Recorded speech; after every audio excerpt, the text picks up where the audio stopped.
ஜென்ம பாவம் தீரும் இறைவா உனை எண்ண ஏவாரும் பாட அந்த ஞானம் வருமே மனம் கொள்ள தாழும் நிலை வாராமல் காப்பவன் நீதானே வாழும் வழி சொல்பவனே வள்ளல் பெருமானே அண்ணாமலையானே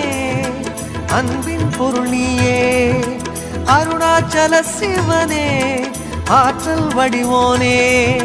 சக்தியின் கலையாய் பக்தியின் நிலையாய் தோன்றும் சுடரோனே உண்ணாமுலையின் துணைவோனே சிவம் சிவம் சிவம் சிவம் அன்பே சிவம் தினம் தினம் தவம் தவம் அதுதான் சிவதியானம் சிவம் சிவம் சிவம் சிவம் அன்பே சிவம் தினம் தினம் தவம் தவம் அது